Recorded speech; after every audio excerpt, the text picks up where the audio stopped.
여러분, 모든 성경은 성령의 감동으로 쓰여져서 우리로 구원에 이르게 하는 기회다라고 말씀했습니다. 아멘이시죠? 네. 아가서도 그렇습니다. 성령의 감동으로 쓰여져서 우리로 구원의 완성에 이르게 하는 기회의 책입니다. 데살로니가전서 5장 23절이나 히브리서 4장 12절에 보면 사람이 세 부분으로 되어 있다고 했죠. 어떻게죠? 영과 혼과 육으로 되어 있다 했습니다. 이 세 가지가, 세 부분이 물론 다 연결되어 있지만 하나님의 목적하시는 부분은 그 중에서 영이라고 말씀드렸습니다. 그리고 그 영은 죽지 않고 없어지지 않고 영원히 존재합니다.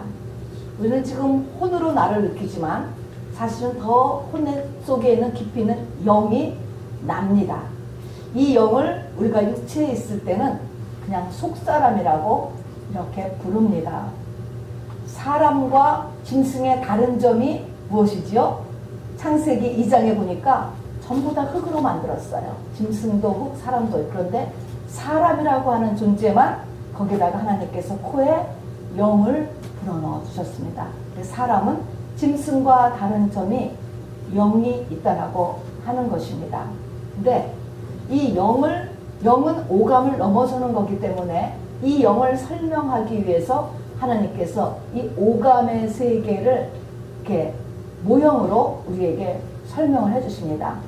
우리의 육이 태어나요. 아기가 태어나서 자라는 거하고 같이 우리의 영이 태어나는 것은 성령 받았을 때를 태어난다 이렇게 얘기합니다. 우리의 영이 성령을 받은 후에 성장을 해야 됩니다.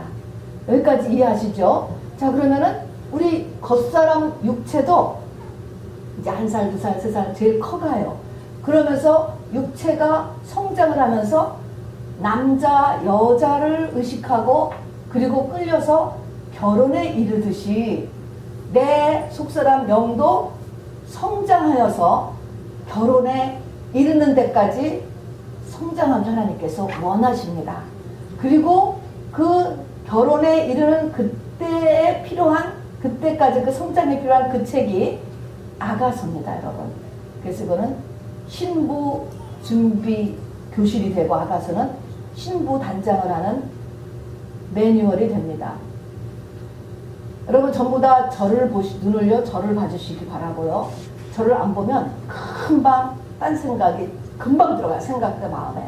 그러면 난 12시에 잠을 자게 된다거나, 여러분 그거는 영적인 것이에요. 여러분 조심하시고요. 이 시간에 성공하는 예배 되도록 최선을 꼭 다해 주시기 바랍니다. 아멘. 이것이 내 삶 전체를 좌지우지하기 때문에 아멘. 그렇습니다. 그래서 아가서라는 책은 우리의 성장한 영에게 필요한 책이고, 그 성장한 영이 마지막 신부 준비를 하는, 신부 단장을 하는 데 필요한 책이다 이렇게 말씀을 드리는 겁니다. 지금 서론이죠. 아가서 8장까지 있는데 4장부터 보면요, 그 사람의 신체 각 부분에 대한 칭송들이 계속 나오는 걸 여러분이 보게 될 거예요. 눈이 아름답다, 코가 아름답다, 입술, 볼, 이빨, 머리카락, 목, 발, 배꼽 다 나와요. 근데 이게 뭐냐면 성령께서 우리를 지금 가게 하고 계시는 신앙의 목적지입니다. 우리를 그런 쪽으로 인도하고 가는 것이에요. 그리고 그렇게 되는 것이 이제 신부 단장이죠. 일전에 어느 전도사님이 저희 교회에서 간증할 때 자기가 죽었었다 그랬잖아요. 죽었는데 자기의 육체에서 자기가 빠져나갔다 그랬는데, 어디로 빠져나갔다 그랬죠? 코로 빠져나갔다 그랬잖아요. 근데 그것이 간증이긴 하지만 그럴 수 있는 거예요. 왜냐면 코에 하나님이 생기를 불어넣으면 들어온 대로 다시 나갈 수 있는 거예요. 그래서 빠져나가는데, 빠져나가서는 자기의 시체, 죽었다라고 사람들이 막 하는 그 시체를 이렇게 바깥에서 자기가 이렇게 보았다. 근데 이런 얘기는 우리가 여러 번 들었을 거예요. 영이 빠져나가서 자기 몸을 다시 보는 거죠. 근데 빠져나간 거 요거까지만 알지, 그 빠져나간 그 자기의 영의 그 모습이 우리가 더 자세히 보면 그것이 그 영체가 된 자기 모습에 눈과 코와 입과 발과 팔과 이 모든 것들이 나이면서도 뭔가가 다르다는 것을 느끼게 돼야 돼요. 잘생겼다. 흔히 생각하면 잘생겼다, 못생겼다. 이제 우리가 아기가 태어나면은 참 잘생겼다, 못생겼다 이런 말을 하는 것처럼 그게 달라지는데 그게 뭐냐면 그리고 그렇게 된 것으로 영원히 존재하게 되는데 그것이 바로 아가서 얘기하는 눈이 하나님이 원하시는 눈의 모습이겠고 하나님이 원하시는 코, 하나님이 원하시는 귀, 하나님이 원하시는 입, 뺨 이런 것이 되면 우리가 영체가 되었을 때 분명히 나는 나지만 눈이 굉장히 잘생긴 눈이 되고 잘생긴 손이 되고 잘생긴 다리가 되고 그렇게 되는 거예요, 여러분. 그리고 그 상태로 100년 사는 게 아니고 영원히 불변하는 상태에서 존재하게 된다는 것이죠.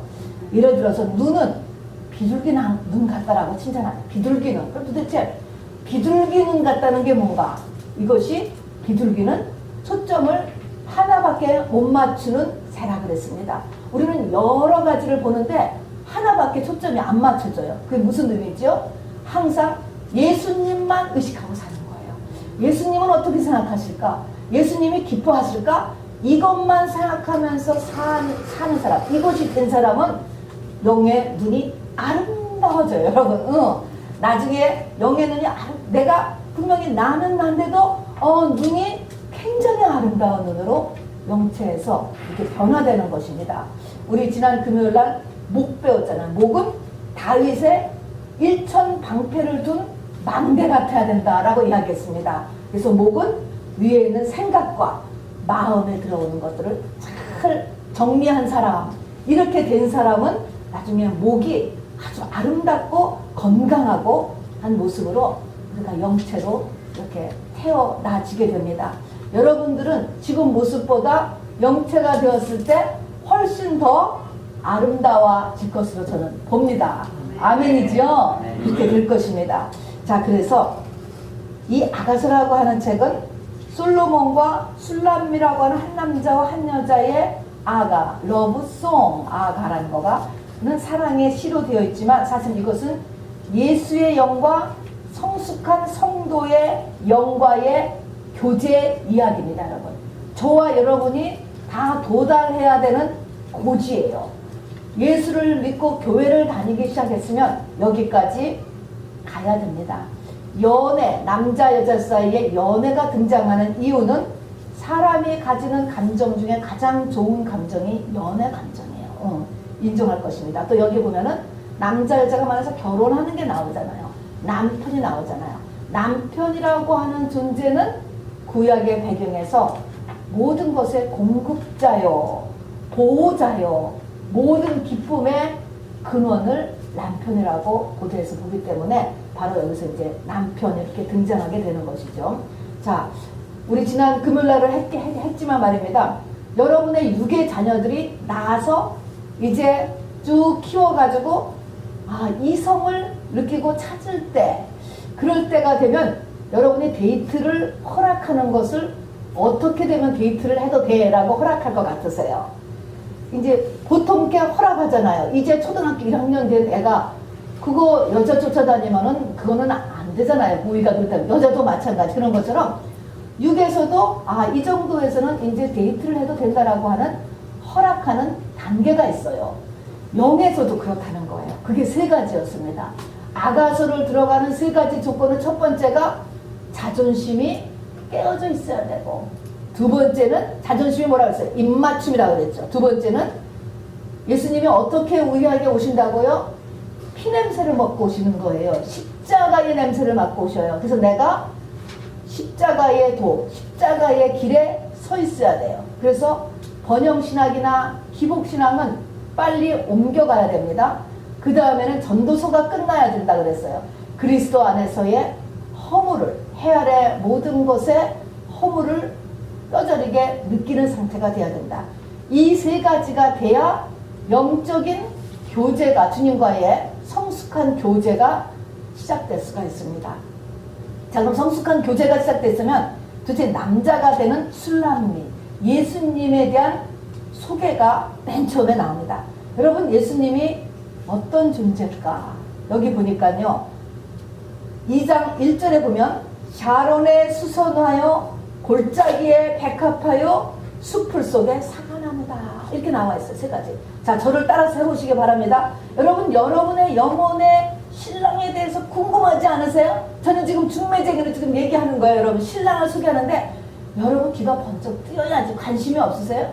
관심이 없다라는 것은 내가 아직 그만큼 영적으로 자라지 못했기 때문이겠지요. 어린애는 뭐 상관없으니까 밥만 주면 되니까. 그게 아니고 여기 나 지금 소개하려는 남자가 도대체 어떤 남자인지 여러분 귀가 번쩍 뛰어야지. 저를 따라서 해주시기 바랍니다. 샤론의 수선화, 샤론의 수선화, 골짜기의 백합화, 골짜기의 백합화, 숲풀 속의 사과나무. 숲풀 속의 사과나무. 이게 우리의 예수님이고 영의 짝의 모습으로 묘사했습니다. 그럼 이제 이거를 지금부터 2700년 전에 샤론이 도대체 어땠길래 샤론에 수선할까라는 것을 제가 설명드리는 거예요. 샤론이라고 하는 도시는요, 이스라엘 땅의 북부에 갈멜산을 끼고 있는 해안 도시라고 하는데 가장 풍부하고 비옥하고 부요한 도시였다고 하는 것입니다. 풍요의 상징, 풍요의 상징. 그러니까 샤론이다, 샤론에 수선하다라고 하는 것은 모든 부요함의 근본이 샤론이에요. 그 다음에 골짜기에 백합하다. 성경의 골짜기는요, 두 가지 의미가 있어요. 첫 번째는 에스겔의 마른 뼈가 있는 그런 황폐함이 골짜기도 되지만, 또 하나는 그 마른 뼈에서 생수의 강이 터져서 마른 뼈들이 여호와의 군대로 일어나는 그런 생명력의 근원지도 골짜기예요. 그래서 골짜기에 백합하다 하는 것은 생명력입니다. 생명력을 주는 거예요. 생명이 없어서 마음에 가라앉고 육신도 가라앉고, 여러분 이게 다 우리에게 생명이 필요한 것입니다. 그 생명의 근원이 예수예요. 다음에 숲풀 가운데 사과나무다. 사과나무. 여기서 숲풀 사과나무를 보고 첫 번째 여기 지금 하는 게 뭐냐면 내가 그 그늘 아래 쉬었다. 우리 아까 대표 기도하는 우리 집사님 말씀하신 안식입니다. 안식. 쉬었다. 이 땅의 모든 그 해 아래서 하는 일들의 쉼이 이 예수 안에 있다는 것입니다.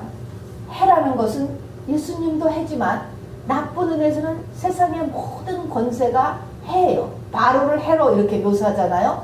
세상에서 힘들고 그 권세 밑에 있다가 안식을 얻는 것, 이것이 사과나무예요.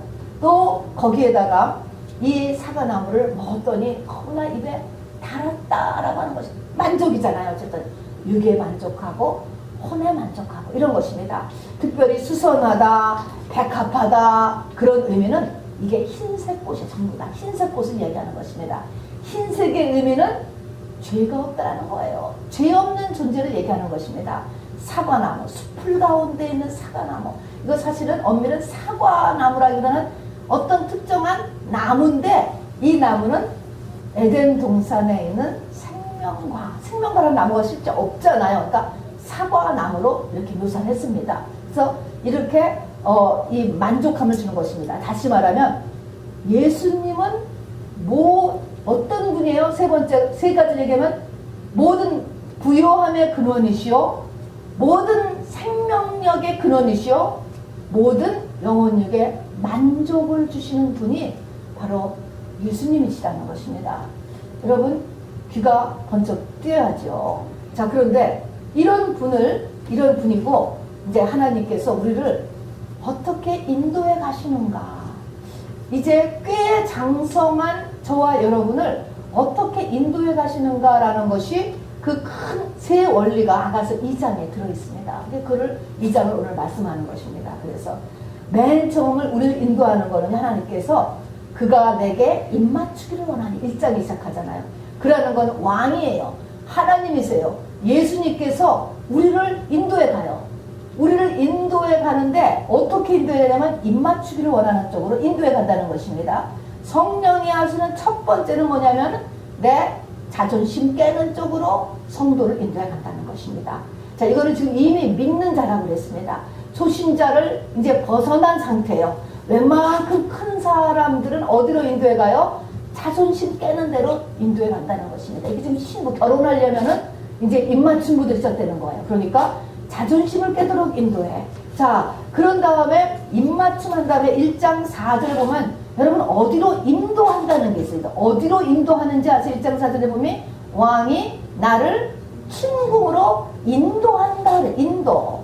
침궁으로 인도해서는 뭐 할까요? 여기에서는 나의 하나님의 빛 가운데 나의 진짜 모습을 드러내게 하는 대로 나를 인도한다는 거예요. 발가벗 끼워주는 거예요. 우리가 다 속옷, 겉옷 막 다 입고 사는데 이것을 발가벗 끼워줘서 하나님의 빛 가운데 나의 진짜 모습을 스스로 보게 하는 데까지 가는 것이 이게 침궁으로 하나님이 나를 인도해 간다는 것입니다.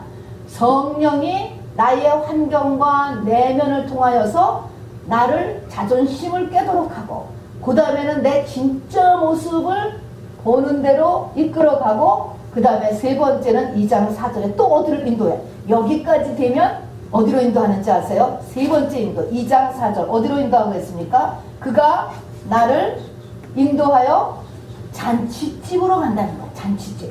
세 번째는 잔치집으로 간대요. 뭐야 잔치집은? 내 필요한 모든 것이 다 이루어지는 거예요. 이게 잔치집이에요. 소원이 이루어지는 것이죠. 자, 그러면 잔치집에까지 가면 어떻게 고백하는지 아세요? 잔치집에 가니까 그가 내 사랑이 내 위에 기로구나. 그 사랑이 내 위에 기로구나. 그가 나를 인도하여 잔치집에 들어갔으니 그 사랑이 내 위에 기로구나. 이게 지금 시예요. 이렇게 고백을 하는 겁니다. 이게 무슨 표현일까? 여기서 사랑이라는 단어와 기라고 하는 단어를 알아야 돼요. 계시록이 성경 65권이 다 흘러 들어와서 써진 것처럼 아가서도 묵시의 책이기 때문에 성경 65권이 다 들어가 있어요. 무슨 사랑이냐면 십자가에서 예수님의 죽으신 것이 나를 위해서 죽으셨구나 라고 하는 예수님의 나를 향한 큰 사랑을 이때 가서 깨달아. 그전에는 십자가상에서 죽었다는데 의미가 안 오는 거예요. 누가 나한테 어려울 때 10만 불을 줬다. 그게 훨씬 더 감사하지. 예수님이 십자가상에서 돌아가셨다. 널 위해서 감각이 안 오잖아요. 이 감각이 오는 거예요. 감각. 예수님이 십자가상에서 죽은 것이 나 때문에 돌아가셨구나. 나의 모든 죄와 연약함과 허물과 저주를 짊어지고 돌아가셨구나. 누가 나를 위해서 죽었단 말입니다. 죽었어요. 대신 죽었어요. 그거를 깨닫는 것이 잔치집에 들어간 다음에 바로 사랑을 깨달았어요. 그 신랑의 사랑을 깨닫고 나니까 그것이 기라는 거야. 기라는 것은 뭐냐면 깃발이에요. 여호와 니시라는 것입니다. 여호와 니시라고 하는 것은 여호와는 승리다. 그런 의미입니다. 이렇게 되고 나서 보니까 내 인생을 바로 뒤돌아서서 쫙 훑어보니까 내 인생의 모든 일들이 다 승리라는 것입니다. 다 뭐예요? 하나님의 뜻 가운데서 하나님의 선한 목적 가운데 다 이루어진 것이기 때문에 잘못된 게 하나도 없었다는 거예요.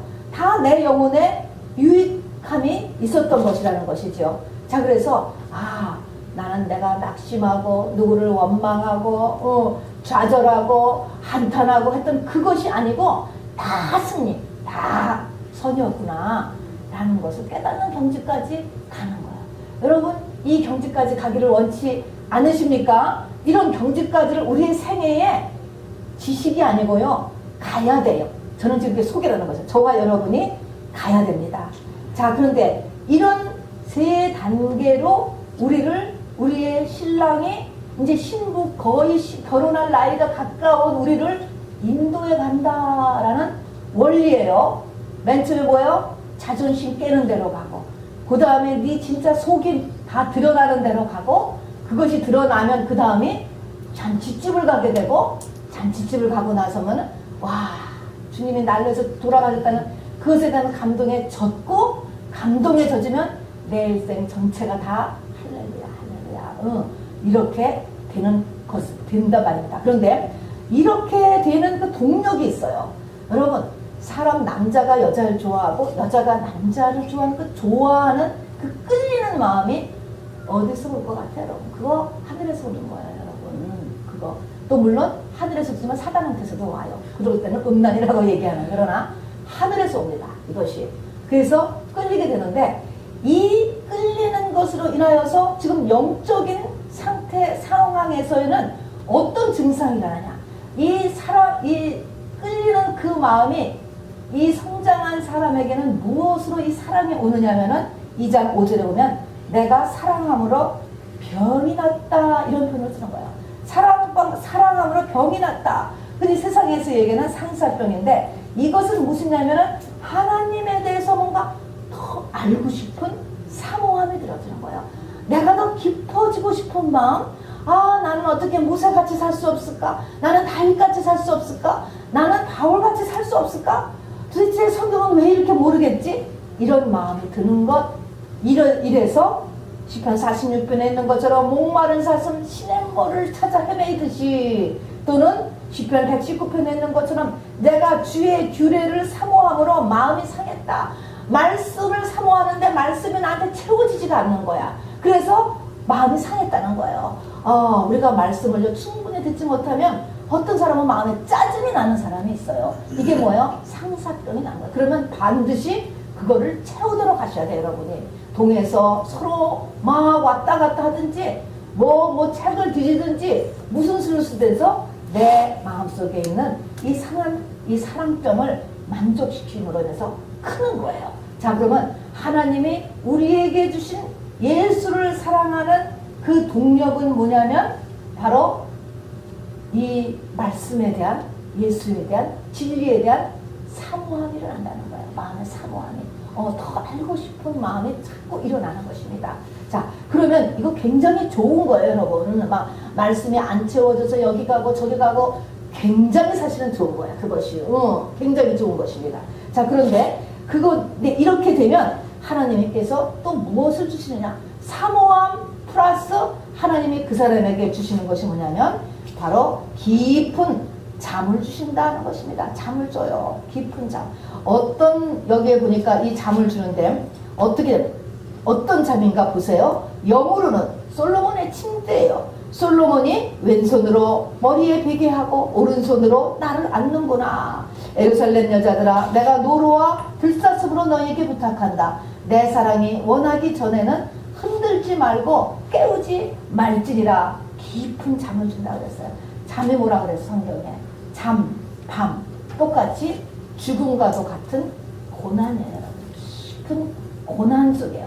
겉으로 보면은 어떤 큰 문제와 환난과 재앙 같은 속에 들어가는데 영으로 보면 뭐예요? 바로 예수님이 우리를 왼손으로 베개하고 오른손으로 안고 있으면서 솔로몬의 침실에서 자면서 영으로는 뭐라고 그 영이 얘기하고 있어요? 사랑하는 자가 원하기 전까지는 깨우지 말아라. 내가 이 고난으로 인하여서 주님이 원하시는 수준으로 업그레이드 될 때까지 내 고난을 괜히 멈추게 하지 말아달라. 이 뜻인 것입니다, 여러분. 굉장히 잔혹한 사랑이에요. 잔혹한 사랑. 세상적인 방법이나 인간적인 방법으로 돕지 말라는 거예요. 돕지 말라. 이 하나님이 우리에게 이렇게 주는 잔혹한 사랑의 모습이에요. 자, 근데 어쨌든요, 이렇게 우리를 인도에 가세요. 남자를 아까 예수님은 샤론의 수소나 골짜기의 백합화, 숲풀 속에 사과나무, 이렇게 신랑을 소개했을 때 이 짝 맞추는, 수준 맞추는 여자는 어때야 되는지 아세요? 수준 맞추는 짝을 이루는 여자의 모습은 가시나무 가운데 백합화 같구나, 이렇게 이야기합니다. 이게 제 짝이에요. 자, 나는 샤론의 수소나요 골짜기의 백합화로구나. 바로 나오는 줄이 여자들 중에 내 사랑은 가시나무 가운데 백합화 같구나. 여러분, 이게 짝이 돼야 지금 이제 우리가 업그레이드 다음 단계로 올라가는 거예요. 우리가 가시나무 가운데 백합화 같아야 돼. 가시나무라고 하는 것은 찌르는 거예요. 우리는 우리의 삶이 계속 찔려. 상처. 여러분, 상처가 없는 삶은 이 세상에 없을 뿐만 아니라 하나님이 그걸 허락을 안 해. 상처를 받게 하는 거야.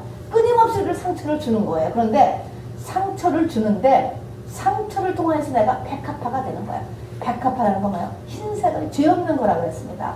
내가 내면과 환경의 찔림을 통하여서 점점 나를 바라보서 내 죄를 없애는 사람. 아, 내가 이걸 변화하라고 그러는구나. 내가 이런 것을 깨달으라고 하는, 내 죄를 보는 사람이 가시밭에 백합한 거예요. 이게 돼야 우리가 지금 샤론의 수소나 골짜기의 백합화, 숲 속의 사과나무의 이 남자를 우리가 선을 볼 수 있는 거예요, 여러분. 여러분, 여기서 지금 우리 첫 단계는 여기를 넘어가야 돼요. 우리가 전부 다 가시 가운데, 가시나무 가운데 백합화가 돼야 돼요, 여러분. 내 안에 있는, 또 내 환경에 있는 모든 상처를 가지고 나를 업그레이드 시키는, 내 죄를 회개하는 것으로 여러분 반응해야 된다라는 것입니다. 이제 본론에 들어갑니다, 여러분. 자, 이제 여기서 내가 가시나무 가운데 백합화가 된 여러분, 그렇게 되기로 작정한 여러분에게 아주 중요한 3가지의 주의사항이 있습니다. 데이트할 때의 주의사항이에요. 이 세상은요, 하나님만 계신 게 아니고 반드시 반대급부가 있어요. 이 세상은 하나님의 나라와 사단의 나라 2개의 큰 반대되는 원수가 되는 세계로 구성되어 있다는 것을 잊어버리시면 안 됩니다. 하나님만 계신 게 아니에요. 사단이 계세요. 자, 이 사단이 있기 때문에 이 데이트할 때에 3가지 주의사항이 오늘 2장에 나와 있습니다. 맨 첫 번째가 뭐냐, 2장 9절에 보니까 우리 남편이, 우리 신랑이, 또 우리 데이트하는 그 남자가 바로 산을 넘어서 빨리 달려서 나한테로 왔단 말입니다. 근데 와서 그냥 나에게 다가오는 게 아니고 벽 뒤에 서서 창으로 들여다보고 창살 틈으로 나를 엿보고 있다는 것입니다. 이게 무슨 뜻이죠? 우리 주님은요, 아무리 마음이 급하고 우리를 사랑하고 축복 주기를 원하시지만 금방 오는 게 아니고 내가 어떻게 하는가, 내 자유의지를 본다는 것입니다. 내 마음 속에서 제가 속마음을 어떻게 움직이는가, 겉으로는 어쩌고 저쩌고 속에는 아이고 하나님 멸시하는 마음이 들어가고 다 그런 거지 뭐 이렇게 하는 마음이, 그러면 다 떨어지는 거예요. 속에서 보는 거예요. 벽 뒤에 서서, 나는 모르죠. 벽 뒤에 서 있습니다. 안 보이죠. 근데 그 뒤에 서 가지고 창으로, 또 창살 틈으로 내가 자유의지를 어떻게 발동시키는가 라는 것을 보고 있다는 것입니다. 여러분, 우리 하나님은요, 강압적이지 않아요. 우리를 지배하려고 하지 않아요. 우리 누구 자기 뜻대로 나를 군림하려고, 내 위에 군림하려고 하지 않으시는 분이에요. 절대로 억지로 안 하세요. 내가 원하면 지옥에 가도 할 수 없는 거야. 할 수 없다 하는 게 우리 주님이세요. 하나님의 세계예요. 문 밖에 서서 두드리노니 문을 열면 들어가고 안 열어주면 못 들어간다는 것입니다. 믿는 자한테는 얘기들이죠. 전부 다. 여기서도 똑같은 것입니다. 나는 모를지 몰라요. 벽 뒤에 있으니까. 그러나 주님은 안타까운 마음으로 달려왔고 많은 축복을 가지고 왔지만 네 속에서 네 자유의지가 하나님 나 살기를 원해요. 하나님 나는 뜻대로 살기를 원해요. 하나님 나 축복받기를 원해요. 나 이러면서 내가 환경은 어렵고 부족하고 내 의지가 사단한테 끌림을 받아서 왔다 갔다 할지라도 내 중심에서 의지를 어디다 돌리느냐라는 것을 보고 계신다는 것. 여러분 굉장히 중요합니다, 여러분. 자, 그러니까 이 의지를 가지고 우리가 상 받아요. 나중에 천국에 가면은. 우리가 맷댐 있는 집의 사람은요, 크게 힘을 안 들어도 삶이 평탄하게 가요. 그러나 처음 일대 있는 사람은 삶이 굉장히 어려움을 겪게 돼요.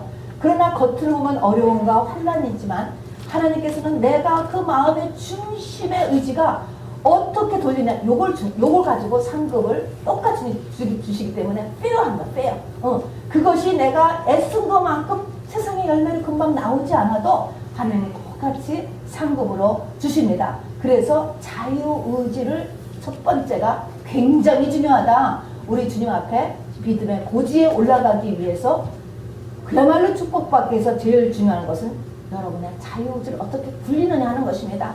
두 번째는요, 이렇게 얘기합니다. 바위 튼 낭떠러지 은밀한 곳에 있는 나의 비둘기야, 나로 내 얼굴을 보게 하고 내 소리를 듣게 하라. 내 소리는 부드럽고 내 얼굴은 아름답구나. 지금 성령을 받고요, 교회를 열심히 하는데도 뭐 하고 있어. 근데도 뭐야, 지금 은밀한 곳에 숨어 있는 거예요. 낮은 자존감, 자존심, 열등감, 체면, 이런 것들로 인하여서 자기를 숨기고 있다는 거예요. 은밀한 곳 것 은밀한 숨긴다는 것입니다. 그런데 하나님이 보시기에는 다 알죠. 하나님은 네가 지금 있는 그 은밀한 곳에 지금 시큐어하다고 숨어 있는데 그것이 낭떠러지라는 거야. 그리고 이게 아가서 4장을 가서 보면은 네가 있는 그 숨어 있는 은밀한 곳에 바로 위에 사자굴과 표범산이 있다는 거예요. 사자굴과 표범산. 사자가 한 마리 있는 거 아니고 사자굴이 있다는 거예요. 거기 사자는요 강한 짐승의 대표예요. 가장 강한 짐승 중에 왕자라잖아. 마귀예요.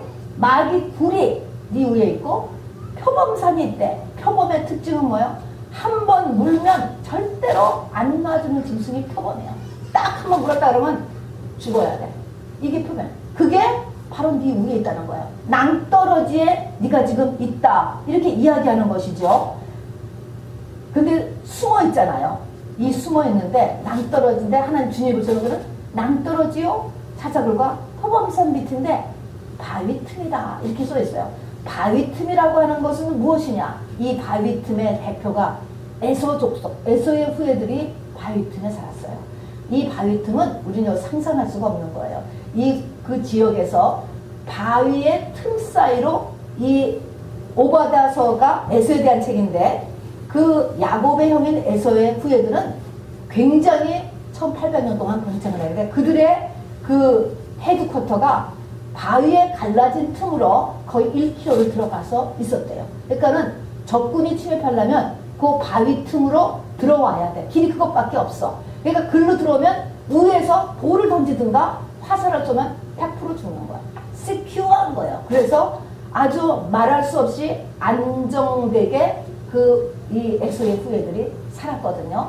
그런데 하나님 뭐라고 얘기하냐면 그렇게 우리가 바위 틈에서 살기 때문에 안전하다고 생각하는데 하나님은 그 에서를 끌어내리겠다라고 하면서 그 에서의 그 바위 틈에서 사는 그 모습을 보고 그를 교만이라고 얘기하는 거예요.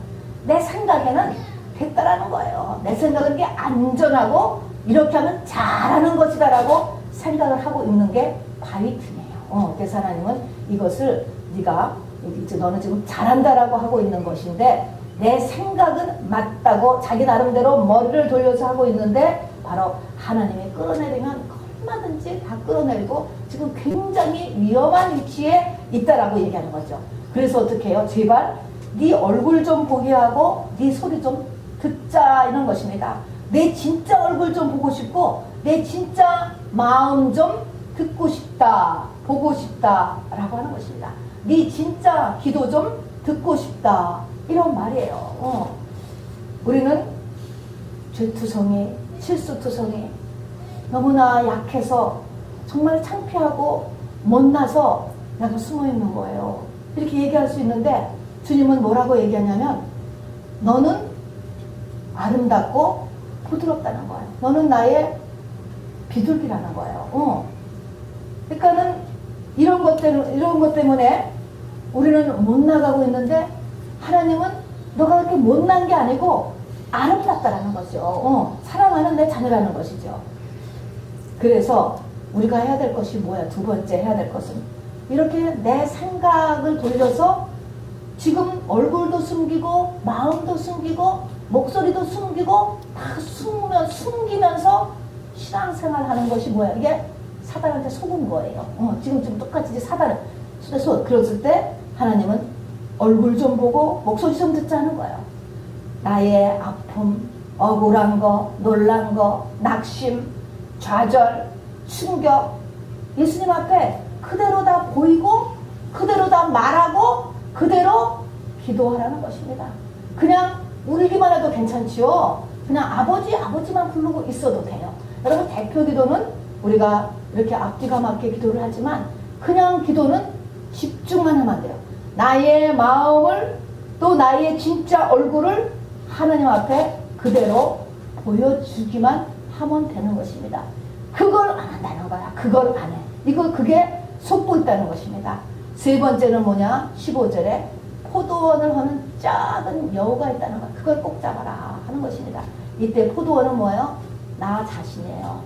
내 속에 지금 이 영을 키우는 것이 포도원을 바꾸는 거하고 똑같은 거예요. 근데 내 속에 작은 여우가 있다. 여우는 물론 사단을 상징해요. 근데 이 뱀, 여우 다 이렇게 사단을 상징한 그 중에서도 작은 여우다 하는 것이죠.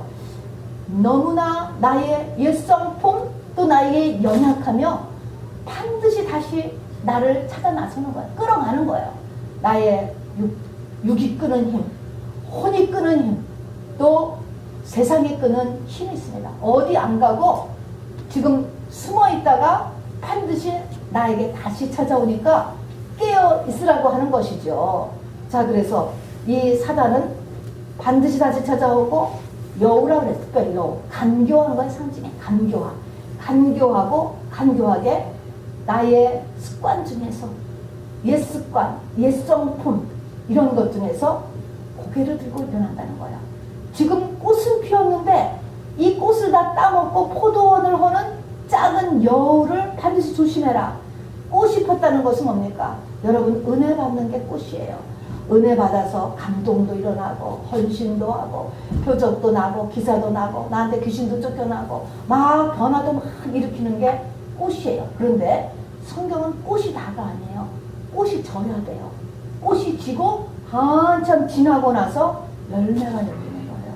하나님은 열매까지 가야 되는 거예요. 이제 꽃이 막 피었어요. 그러면 꽃이 피면 어떨까? 와, 뭐 하는 것 같잖아요. 뭐 은혜 받은 것 같고 된 것 같고 야, 너 이렇게 믿음에서 뭐가 된 것 같은데 이때 조심해야 되는 거야. 더 가야 되는 거예요. 이 꽃이 지고 이제는 열매가 맺히는 데까지 가야 되는데 요때 뭐가 난잡니까? 이 나한테 역사에 있었던 이 작은 여우들이 이 마귀 새끼가 나를 반드시 등장해가지고 이것을 다 망가뜨린다라고 하는 것입니다. 자, 그래서 우리 예수님은 또 너는 베데르 산에서의 노루와 어린 사슴 같아요라. 노루와 어린 사슴. 이거는 이제 아주 예민하고 공격성이 없는 짐승. 우리를 상징하고 예수님을 상징해요. 그런데 반드시 베데르 산에 있는 노루와 어린 사슴이다. 베데르라는 건 분리예요. 여러분 반드시 분리해서 살 줄 알아야 돼. 분리. 세상에서도 분리. 말씀도 나에게 말씀과 세상 지식과 내 생각과 이런 것들을 분리할 줄 알아야 돼. 너희가 뱀을 집으며 막 실뱀들이 엉켜 있어요. 또 많은 것 중에 뱀은 안 보여. 하늘나라에서 숨어 있는데 그거를 분리해야 된다. 반드시 진리와 비진리를 분리할 수 있어야 됩니다. 좋은 게 좋은 것이 아니다라고 하는 사실인 것이죠. 자, 그래서 이 세 가지가 이제 데이트할 때 주요사항이에요. 우리가 영적인 성장을 할 때의 주의사항 잊지 마시기 바랍니다. 자, 그런데 이제 2장에 막을 내리면서 여기 예수님의 목소리가 들리네요. 자, 나의 사랑하는 자가 내게 말하여 이르기를. 내게 말하여 이르기를. 지금 말한다는 거예요. 2번이나 이게 나와요. 나의 사랑하는 자가 내게 말하여 이르기를. 자, 예수님의 목소리가 여러분에게 지금 말한다. 여러분 이 생각을 하셔야 돼. 계시록에 보면 성령이 교회들에게 하는 말을 들을지어다. 들려야 된다고. 이것이 그냥 제가 하는 얘기가 아니고요. 또 그냥 지식으로 그런가 보다 이렇게 하는 게 아니고 지금 나한테 성령께서 하신 음성으로 여러분이 들을 수 있으셔야 돼. 여러분을 사랑하는 자, 또 여러분도 사랑하는, 해야 하는 그분의 하는 목소리가 들려야 된단 말입니다. 나의 사랑, 나의 어여쁜 자야. 일어나서 함께 가자. 이렇게 얘기했어요. 나의 사랑, 나의 어여쁜 자야.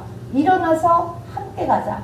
요 말을 지금 제 목소리로 하는데 여러분들 영으로 여러분의 영이 주님의 음성으로 들으시기를 바랍니다. 제가 다시 한번 얘기할게요. 나의 사랑, 나의 어여쁜 자야, 일어나서 함께 가자. 그렇습니다. 자, 그러면 이렇게 말씀을 지금 하고 계셔요. 그러면 여기서 일어나서 함께 가자 이렇게 얘기하잖아요. 왜 일어나라고 했을까? 왜 일어나라고 했을까? 신부의 연단을 받느라고요. 신부가 되는 데까지 하려면 그냥 온 것들이 다 진동한다고 그랬잖아요. 다 요동한다고 그랬잖아요. 지쳐있는 거, 지쳐있어요, 지금. 힘이 없는 것입니다. 더 이상 못할 것 같고, 낙심하고, 마음에서 좌절하고, 이런 게 축 처져 있는 거예요. 손을 늘어뜨리고, 다리가 굽어있고, 못 일어나겠는 거예요. 그럴 때 일어나라 하는 것입니다. 함께 가자. 왜요? 하나님이 함께 가니까 너는 지금 못 일어날 것 같지만, 더 이상 못할 것 같지만, 내가 힘을 주겠다는 것이죠. 함께 가자는 것입니다. 어디 가자는 거야, 그러면? 일어나서 어디 가자는 거야? 여러분, 선교지 가자, 구제하러 가자. 그게 아니에요. 더 근본적인 것은 더 깊은 곳으로 가자, 그런 것입니다, 여러분. 더 깊은 곳으로. 하나님의 근본적인 소원은 일이 아니에요. 여러분 영의 성장이에요. 여러분 영의 성장하여서 정말 주님의 신부까지 돼서 걷어가는 것이 문제예요. 금도 내 것이요 은도 내 것이요 이 땅의 모든 것이 다 하나님의 것이에요. 그거를 많이 버는 것이 하나님께 영광이 된다? 그건 아니에요. 그건 아주 부수적인 것입니다, 여러분. 자, 그래서 이제 일어나 함께 가자 이렇게 이야기하면서 부연되는 설명이 있어요. 두 번이나 이 말을 하잖아요. 나의 사랑, 나의 어여쁜 자야, 일어나서 함께 가자 이렇게 이야기하면서 겨울도 지나고 비도 그쳤고 지면에는 꽃이 피고 새에 노래할 때가 이르렀는데 반구의 소리가 우리 땅에 들리는구나. 나의 사랑, 나의 어여쁜 자야, 일어나서 함께 가자 이렇게 얘기합니다. 겨울이 지났다는 것입니다. 겨울이 지났다는 것은 뭐예요?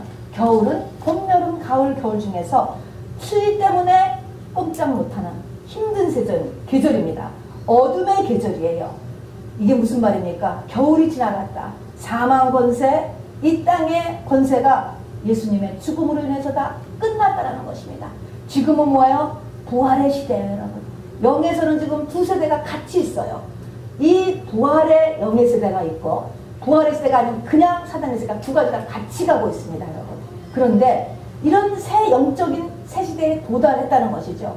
네 모든 죄는 주님의 은혜로 해서 다 덮여졌고 내려오는 모든 저주는 십자가상에서 다 끊어졌고 내 연약함과 허물도 다 덮어진 시대가 왔다라는 것이죠. 이게 겨울이 지나간 거예요. 비가 그쳤다. 이스라엘에는 두 번의 비가 내렸다라고 하는 것입니다. 늦은 비와 이른 비와 늦은 비죠. 근데 이것을 영어로 보면 이스라엘 사람들은 이 이른 비를 바로 십계명을 받은 것을 이른 비, 그것도 50일 만에 받아서 그것도 이른 비라고 하고 늦은 비는 이제 오순절 마가의 다락방을 늦은 비라고 합니다. 물론 이것을 오순절 마가 다락방을 이른 비로 보고 종말에 다시 한번 일어난 부흥을 늦은 비로 보기도 합니다. 어쨌든 이미 비가 그쳤다라는 것은 성령이 여기 와 계시다는 거예요. 그 성령은 어떤 역할을 합니까? 오순절 성령 강림할 때 요엘서에 있는 내용이에요.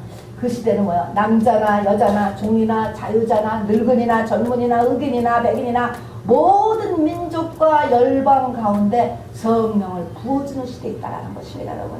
이게 이미 보혜사 성령이 와 계시다라고 하는 것이죠. 그래서 겨울도 지나고 비도 그쳤어요. 그리고 지면에는 지금 꽃이 피고 새의 노래, 반구의 소리가 들리는구나 이야기했습니다.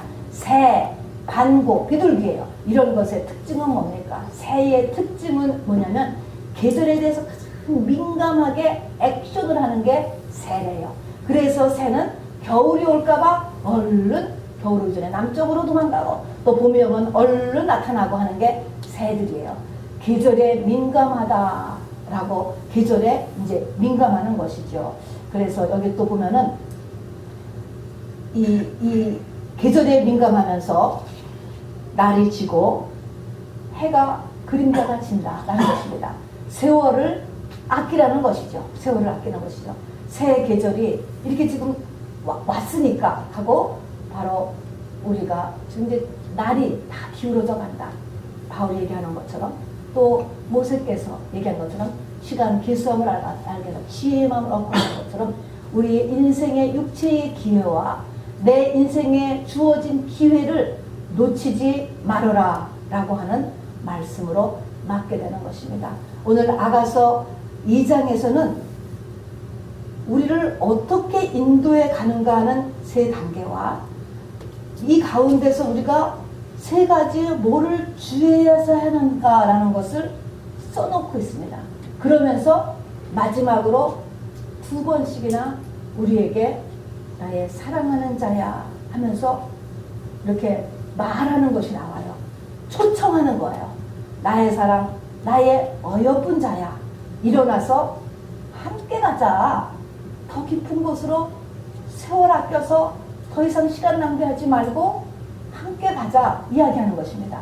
여러분, 제가 지금 이 말이 예수님께서 내 영혼에 하시는 말씀으로 들리시는 분 아멘이세요? 들리세요? 그게 확실하게 내 영혼의 지식이 아니고 지금 나한테 하는 말씀으로 들리십니까? 시간 낭비하지 말고 빨리 더 깊은 곳으로 가자. 내가 함께 해준다는 거예요. 이렇게 들리시는 분은 자리에서 일어나서 찬양합시다.